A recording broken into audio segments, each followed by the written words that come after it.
हाथ में पानी की बोतल तो हम सब पकड़ते हैं, पर क्या कभी ये सोचा है कि इसका सफर कहाँ से शुरू होता है और कहाँ जाकर खत्म होता है? आज हम इसी आम सी दिखने वाली चीज की एक असाधारण कहानी जानेंगे। तो चलिए एक अकेली बोतल के रास्ते पर चलते हैं, एकदम शुरुआत से, जब ये बनी भी नहीं थी से लेकर इसके बिल्कुल आखिरी अंजाम तक।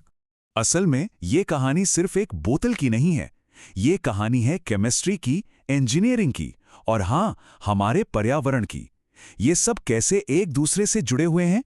तो ठीक है, अब जरा गहराई में उतरते हैं।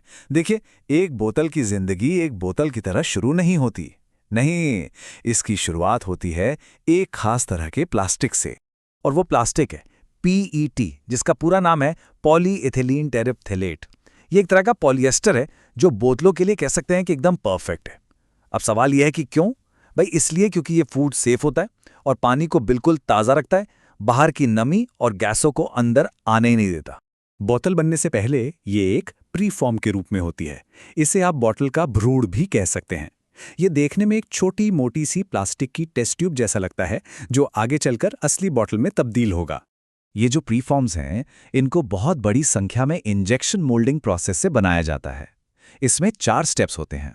पहले पीईटी रेजिन को सुखाया जाता है, फिर उसे पिघलाकर सांचे में इंजेक्ट करते हैं, ठंडा करते हैं और फिर बाहर निकाल लेते हैं। इस पूरे प्रोसेस में प्रिसीजन गजब का होता है।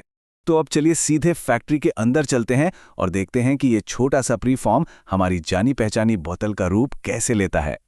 यहाँ सब कुछ ऑटोमेटिक है। एक लाइन से प्रीफॉर्म को फुलाकर बोतल का आकार दिया जाता है, फिर उसकी सफाई होती है, उसमें शुद्ध पानी भरा जाता है, ढक्कन लगता है, लेबल चिपकता है और आखिर में उस पर एक कोड डाला जाता है ताकि उसे ट्रैक किया जा सके। अब इस पूरी फैक्ट्री का जो दिल है ना, वो है फिलिंग मशीन। और यहीं पर एक बहुत बड़ा टेक्नोलॉजिकल फैसला लिया जाता है जो ये तय करता है कि प्लांट कितना तेज होगा और कितना बड़ा होगा। मतलब पानी बोतल में असल में जाता कैसे है, ये 2 तरह की मशीनों में से किसी एक पर निर्भर करता है। तो मुकाबला है लीनियर और रोटेटरी फिलिंग मशीनों के बीच। एक तरफ हैं लीनियर फिलर्स, जो थोड़े धीमे होते हैं पर ज्यादा फ्लेक्सिबल होते हैं, और दूसरी तरफ हैं हाई स्पीड रोटेटरी फिलर्स, जो सिर्फ और सिर्फ बड़े पैमाने पर प्रोडक्शन के लिए बने हैं। चलिए, बोतल तो बन गई, लेकिन उसे बेचने से पहले ये पक्का करना पड़ता है कि पानी और बोतल दोनों ही सेफ्टी के कड़े पैमानों पर खरे उतरें।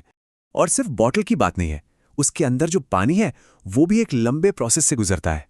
उसे कई स्टेज में फिल्टर किया जाता है, यूवी लाइट से बैक्टीरिया और वायरस खत्म किए जाते हैं, ओजोन से उसे प्रोटेक्ट किया जाता है और स्वाद बेहतर होता है, और आखिर में उसमें ज़रूरी मिनरल्स भी डाले जाते हैं। ये सब इसलिए ताकि पानी सिर्फ सुरक्षित ना हो, बल्कि पीने में भी अच्छा लगे। भारत में इसकी जिम्मेदारी BIS यानी भारतीय मानक ब्यूरो और FSSAI यानी food safety and standards authority of India जैसी संस्थाओं की है। ये नियम बनाते हैं, लाइसेंस देते हैं और ये पक्का करते हैं कि हर बॉटल पीने के लिए पूरी तरह से सुरक्षित हो। तो सवाल ये उठता है कि ये जो इतना साफ सुथरा और सुविधाजनक प्रोडक्ट हमारे हाथ में आता है, इसकी असल कीमत क्या है? मतलब इसकी छुपी हुई लागत क्या है? सच तो ये है कि इसे बनाने में बहुत ज्यादा ऊर्जा लगती है और पर्यावरण पर भी इसका असर पड़ता है। जरा आंकड़ों पर नजर डालें। एक बोतल की पूरी जिंदगी में जितनी भी ऊर्जा खर्च होती है, उसका सबसे बड़ा हिस्सा, मतलब 75% से भी ज्यादा, सिर्फ उस कच्चे पीईटी प्लास्टिक को बनाने में ही लग जाता है जिससे बोतल बनती है। और यही कहानी ग्रीनहाउस गैस उत्सर्जन की भी है। ये आंकड़ा साफ साफ दिखाता है कि ज्यादातर उत्सर्जन भी बोतल की जिंदगी के बिल्कुल शुरुआती दौर में ही होता है, जब प्लास्टिक बनता है और बोतल तैयार होती है।